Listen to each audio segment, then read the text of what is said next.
하나님 아버지, 은혜를 감사합니다. 귀한 주일 아침을 우리에게 주시니 감사합니다. 오늘도 주시는 말씀을 따라 기도의 자리로 나아갑니다. 성령께서 우리를 인도하여 주시옵소서. 예수님 이름으로 기도드립니다. 아멘. 찬송가 312장 하나님께 찬양드립니다. 찬송가 312장입니다. 너 하나님께 이끌리어 일평생 주만 바라면 너 어려울 때 힘주시고 언제나 지켜주시리. 주 크신 사랑 믿는 자 그 반석 위에 서리라. 너 설레는 맘 가다듬고 희망 중 기다리면서 그 은혜로 신 주의 뜻과 사랑에 만족하여라. 우리를 불러주신 주 마음에 소원하신다. 주 찬양하고 기도하며 내 본분 힘써 다하라. 주 약속하신 모든 은혜 내게서 이루어지리라. 참되고 의지하는 자 주께서 기억하시리. 아멘.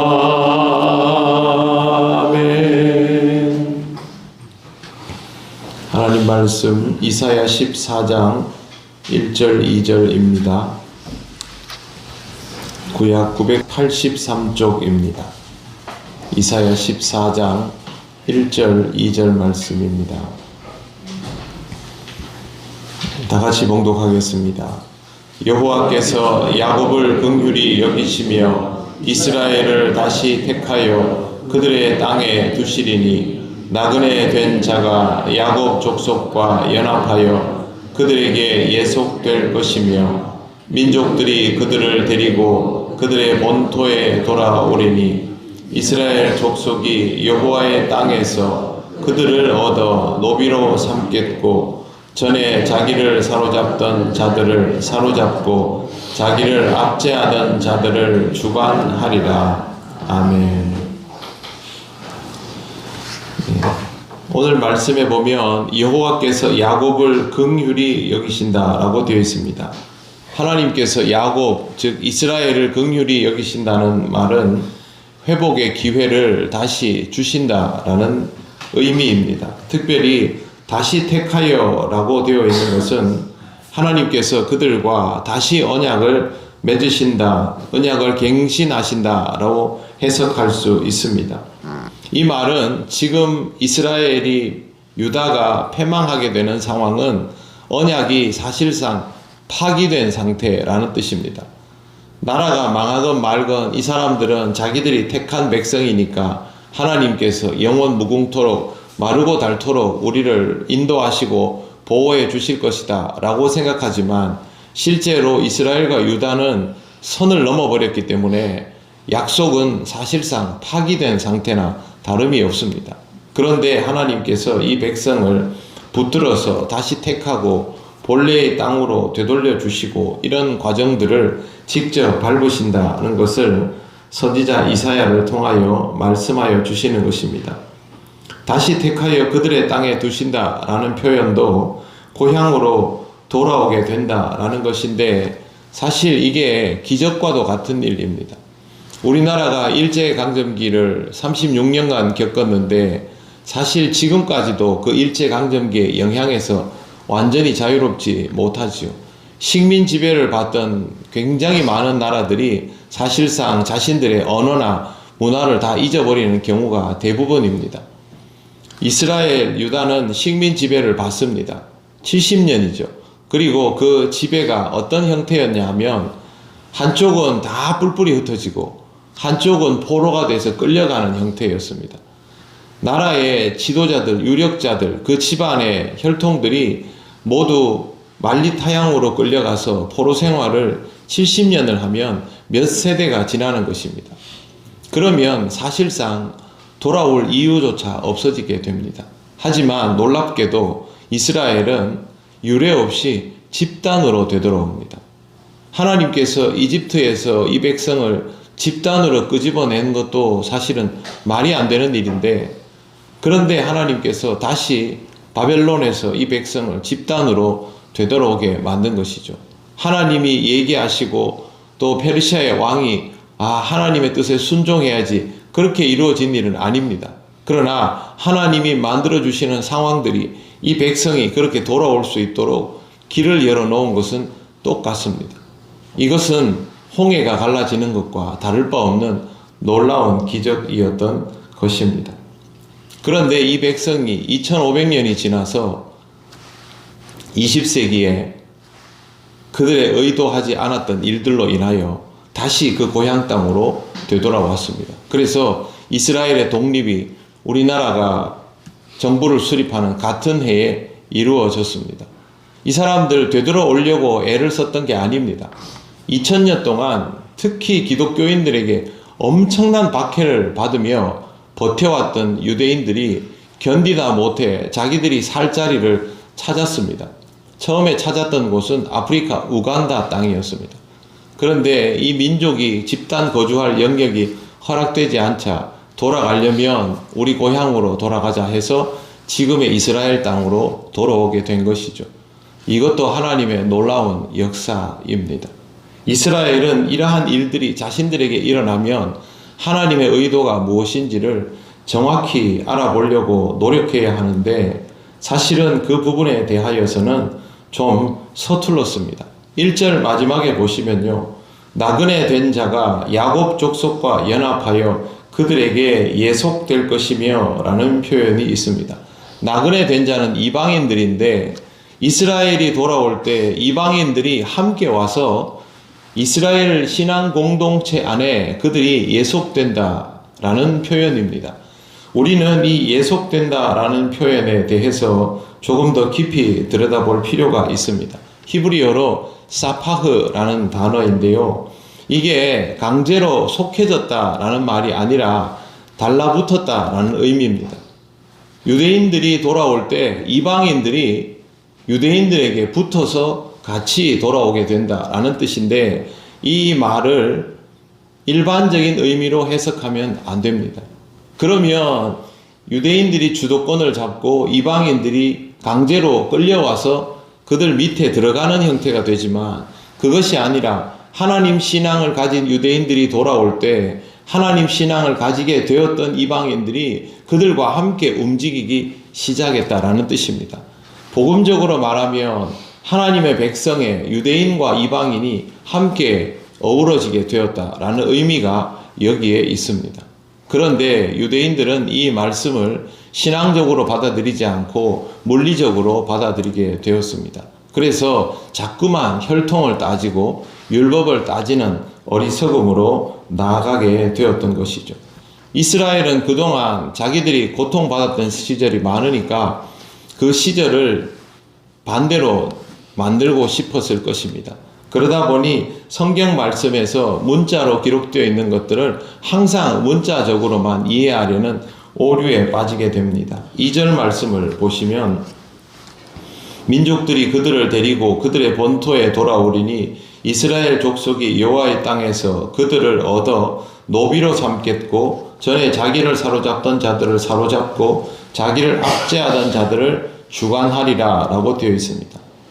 이스라엘이 유다가 돌아올 때, 하나님의 백성이 돌아올 때 이방인들도 같이 돌아오게 되는데, 그러면 하나님의 백성이 이런 이방인들을 노비로 삼고 자기들을 압제하던 자들을 압제하게 될 것이다 라는 의미로 되어 있습니다. 문제는 14절에 나오는 예속될 것이다 라는 단어가 이렇게 공격적으로 상대방을 압도해서 그렇게 하층민으로 만들 것이다 라는 의미가 아니라 사실상의 함께하다, 좋아서 달라붙다 라는 의미라면 12절 말씀과는 대치가 됩니다. 그렇게 좋아서 온 사람들을 노비로 삼고 압제한다라는 게 말이 안 된다라는 것이죠. 그래서 이 부분에 대해서 신학적으로 굉장히 깊은 고민과 연구가 있었는데 결론은 이렇습니다. 이 시대의 언어에서 신앙적인, 영적인 표현이나 추상적인 표현들은 어휘 자체가 없었기 때문에 하나님께서 이사야를 통하여 예언을 하시고 다른 선지자를 통하여 예언하셔도 직설적인 표현들만 있는 것이지 우리가 이해하는 예수님 스타일의 영적인 표현들은 별로 없다는 겁니다. 그래서 이 표현들은 문자 그대로만 읽으면 이제부터 이스라엘이 득세를 해서 압제하던 나라들을 이기고 포로로 만들고 이런 표현이지만 실제로 보면 이게 그 표현일 수 없다는 거죠. 하나님의 백성이 돌아오는 나라는 하나님 나라일 것입니다. 그러면 그 하나님 나라에서 주도권을 가지는 이는 하나님의 백성일 것이고 거기에는 이제부터 이방인들도 함께 될 것이고 그러면 하나님의 백성으로 주도권을 가진 자들이 그때 땅에서 주인이 될 때 이방인들도 그들과 함께 어우러지게 된다는 것이 이 본문의 영적인 의미입니다. 그러나 이스라엘은, 유다는 이 말씀을 그렇게 받아들이고 싶어 하지 않는다라는 것이죠. 어떻게든 여기에 기록된 문자의 내용 그대로 그들이 이 세상에서 강자가 되고 주인이 되어서 그동안 자기들을 괴롭히던 사람들을 보란듯이 되돌려주고 압도하고 포로로 노비로 만들고 싶어 한다는 것입니다. 그래서 이스라엘은 예수 그리스도의 가르침을 받아들이고 싶어도 받아들일 수가 없습니다. 예수님의 말씀은 물리적으로 쓰여진 내용도 영적으로 해석하도록 우리에게 요구하시기 때문입니다. 하나님의 말씀을 문자적으로 이해하면 우리가 제대로 지킬 수 있을 만한 것이 얼마나 될까요? 별로 없습니다. 하나님의 말씀은 신앙적으로 이해할 때만 받아들여지는 것입니다. 분명히 문자적으로는 노비를 만들게 되어 있지요. 그러나 하나님의 가치를 아는 사람은 이방인을 노비로 만들지 않습니다. 신명기 말씀에서 보는 것처럼 하나님은 이방인에게 경계를 둔 적이 사실상 없습니다. 하나님을 믿는가 믿지 않는가의 모든 것이 갈라지게 되는 것이죠. 신앙은 신앙답게 받아들여야 합니다. 신앙을 세상적인 가치로 받아들이면 신앙다워질 수가 없습니다. 세상적인 가치조차도 신앙적으로 받아들일 때 하나님의 말씀이 복음적으로 다가온다는 것을 꼭 기억하시고 늘 신앙의 영적인 가치에 더 집중하시는 신령한 삶을 살아가시기 바랍니다. 기도드리겠습니다. 하나님 감사합니다. 우리에게 주신 말씀의 의미를 신앙의 안목으로 바라보며 다시 한번 하나님의 택한 백성의 자리에서 해석하고 판단할 수 있도록 인도하여 주심을 감사합니다. 하나님의 가치를 기억하며 신령한 삶을 살아가는 우리들이 되기를 원합니다. 우리의 부족하고 연약한 모습에도 하나님의 은혜가 부어지고 채워져서 신앙적으로 살아가는 삶이 되게 하여 주시옵소서. 이 세상에 하나님의 주권적인 통치가 있음을 인정하고 하나님의 뜻에 순종하는 모든 백성이 되기를 원합니다.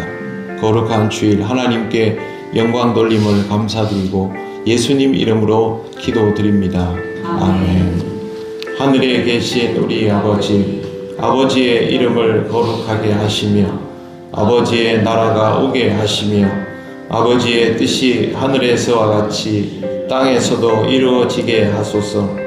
오늘 우리에게 일용할 양식을 주시고 우리가 우리에게 잘못한 사람을 용서하여 준 것 같이 우리 죄를 용서하여 주시고 우리를 시험에 빠지지 않게 하시고 악에서 구하소서. 나라와 권능과 영광이 영원히 아버지의 것입니다. 아멘.